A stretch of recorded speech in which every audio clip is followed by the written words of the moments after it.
Good evening and welcome to another episode from Wales. This is yet again another Plan B situation. I was supposed to be on Anglesey at this moment in time, but those plans kind of had to be put aside for now. And I find myself now in a rather splendid bit of spring woodland near Porthmadog. It's an area that I know really well. We used to holiday in Cricket and around Porthmadog every single year when I was young. I've never been here before though. We're staying on a little caravan park, and this morning I was trying to get above the canopy of trees to get a view out over the Moulin Mountains, primarily again to make an episode about trying not to use grads in my photography. And I'll show you some of the aerial footage I got from this morning. It was very hazy. It was mostly a scouting mission, but on my way back down from this scouting mission I found this location. And actually within this bit of woodland as well, there are quite a few sections of really spectacular woodland. So I'm here working on this bit of woodland, this waterfall right now. It's got a lovely little grotto in the back corner, which for about 5 minutes ago there were a couple of ladies sat in, which I didn't particularly want in my shot. But it's just the way this waterfall curves its way down the hill. So what I'm going to do right now is shoot a little bit more B-roll. I've already made my images here that I'm happy with, and I wanted to come here now because the light's gone flat again. It's been sunny most of the day, but the light right now is really lovely and flat. Having said that, it's not really that much of an issue here because the sun at this time of the year sets behind the mountain here, so this part of the woodland will be in shade. But with the cloud, of course, what it's doing again is scattering that light, creating some lovely open shadows, and to a certain extent it's warming the light as well. So I'm particularly happy with this. Fantastic ferns, superb snaking waterfall coming down. I'll show you the image immediately. Of course, waterfall images are always pretty peaceful, quite relaxing things to look at, but the reality in taking them is that you're normally in this situation where there's a real cacophony of sound, lots of obviously crashing water really, and I'm having to speak fairly loudly right now. It's probably too loud actually for the microphone, but you kind of can't hear yourself think sometimes, and it does tend to, you'll notice in that previous clip that I was looking around a lot. You don't hear people approaching, you don't hear footsteps or anything, so sometimes you can get caught out. And because I'm set up here on a bridge looking at the waterfall itself, I'm very conscious that of course I could be in the way of people out and about enjoying their Friday afternoon stroll in the woods here. If I were to go up that way right now, steeply uphill, maybe a 200-metre climb brings me out onto a road, and the views up there are absolutely fantastic. I don't think I'm going to be able to capture anything from up there this visit, unless I get up very early tomorrow morning. But the light right now is too flat to go up this evening, I think, as well, so it's not going to really be the kind of sunset I was hoping for. But to be honest with you, this is more than adequate compensation. What I'll do is I'll relocate to the other waterfall at the other end of the site, and I'll show you that in a second. Before I leave though, just a quick talk through the composition. Up above the waterfall is actually a holiday home, but of course I'm cropping the sky out anyway, so looking down here, what I've got is fern and the water leading all the way through, snaking through and up into the main fall, and then balanced on this side with this little grotto with a bench in it, which is rather nice little feature here. Obviously on this particular camera it's super wide angle, so I'm a bit tighter in than this. I've also shot it upright, and I'm going to have a little go now at sandwiching a couple of images together, stitching a couple of photographs together, just to give me a little bit more width, so that in an upright image I can get the whole of this fern and this side, because in my at 24mm on my full frame camera I can't quite get the end of these fronds in if I've got the edge of that, but that curve obviously is really critical in the frame. So what I'm going to do now is have a go at taking one that's a little bit wider on this side and one that's a bit wider on this side, and then I shall stitch those together and see if I can come up with a slightly more maybe 5/4 shaped image that includes both of those features.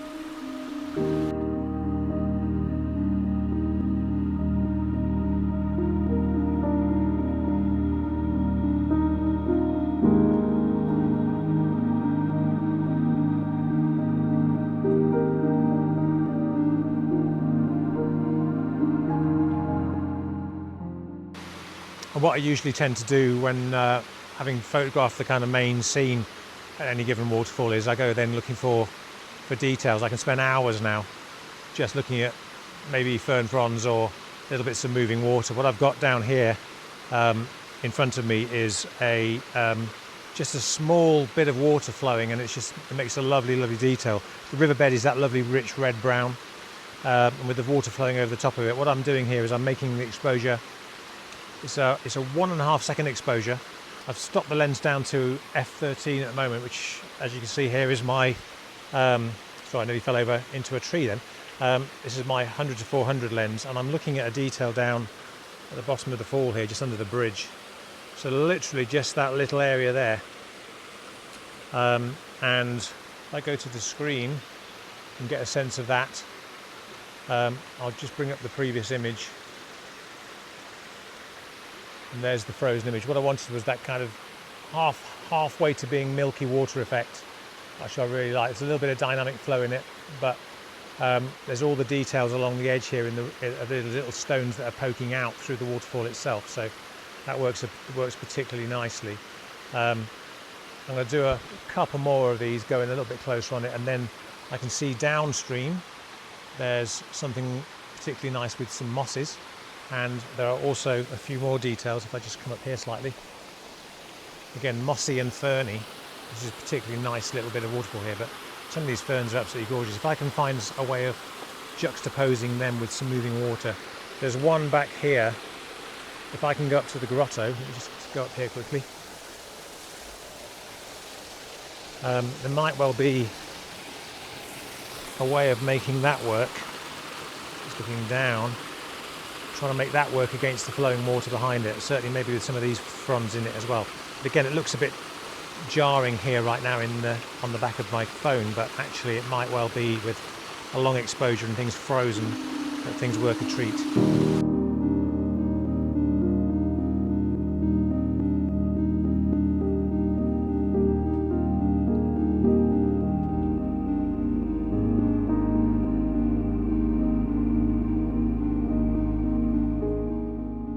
Now I've got another composition set up here where I've included these foreground ferns and then the lower half of this fall and the splash at the back. Again, I'll show you this on the back of my camera here.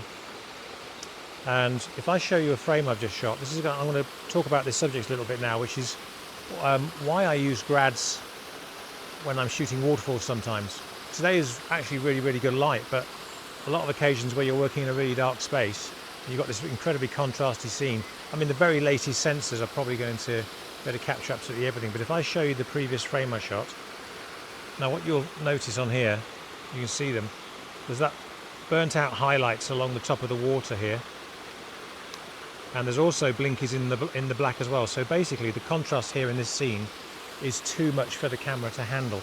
And in that instance, what I've actually developed is a system where I actually will use a grad to help, or two grads actually, to help balance the scene by overlapping them and creating effectively a stripe grad. You can buy neutral density stripe filters, but if you actually have two one-stop or two two-stop filters, you can have a stripe by overlapping them in the middle of the frame vertically at any angle you like. This is the great thing about it. In a filter holder, obviously you can have them at any angle you like, but you can also expand and contract that stripe width, because by overlapping them slightly more, you basically widen their kind of area of influence in the scene. So I use it quite a lot these days, and what I might do here is put a filter in at a slight angle so that I grad in from above and below, and the overlap here will knock that central section of my picture back by enough to be able to handle the burnt out highlight and allow me to lift the shadows on either side by maybe half a stop, and therefore I don't get the blacking up either, so I don't get blocked up shadows or burnt out highlights. So what I'm going to do is put together a little illustration of how these various different overlaps can work. I'm probably not going to do it now because this is the wrong shaped waterfall, but there is another one, as I mentioned, on the other side of the campsite, and I think that might work a treat. And I'll also do a little bit of footage when I get back home tomorrow or on Monday, and drop that into the episode just to show you exactly how the effect of these grads overlapping will really help an image. Okay, so I just wanted to show you how flexible this kind of overlapping filter system is that I use when I'm photographing in dark places, waterfalls in particular, because you've got the brightness of the fall and the darkness of the rocks, and what you want to try and do is help to blend those two together. So this is my go-to filter system these days. It's just a Kase Filters K9 holder and some of their Wolverine filters. There's in this instance, this is a 2-stop hard grad and a 2-stop medium grad. And they overlapped, they work pretty well together. I have actually got an old Lee filter as well, which is another hard grad, which sometimes I'd use, but that's got a slight colour cast now after years of use. One of the reasons I went to Kase is because I wanted to use something that was a bit more robust and hopefully doesn't shift colour the way that I experienced with Lee over 20 years of using them. I think the armour system, I don't use the armour system, it's not something I can afford at this point, but I think the armour system would be even more flexible than this. So if you have the Kase armour, which is completely, they've got magnetic frames around the filters, you could actually really position the filters very carefully then. I think that would work an absolute treat.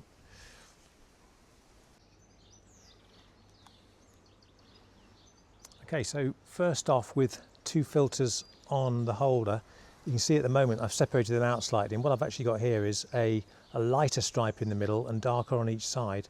So, you know, in certain instances you might have a very dark area in the centre and lighter sides to a frame, and you want a grad on each side. So that's one way of doing that. And the great thing about this as well, of course, you can, depending on how you angle it, would work perfectly with wherever that diagonal or vertical or even horizontal line of shade occurred. And as I start to overlap these then the area of influence starts to expand in the middle. So I can overlap these now and you'll start to see that there's a darker stripe in the middle.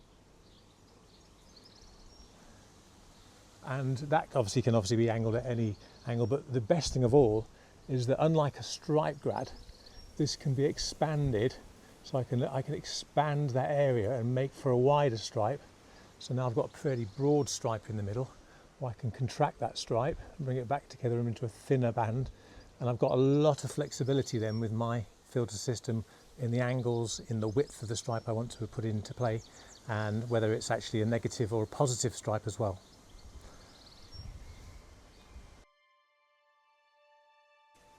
And I thought I'd just add in a few images that I've taken at various waterfalls around Scotland in particular, but also in Iceland and so on, where I've actually employed this technique using either one or two filters to create stripes, or to hold back certain areas, or even to help lift other areas of an image where it's particularly contrasty.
If you've made it this far, thank you very much for watching.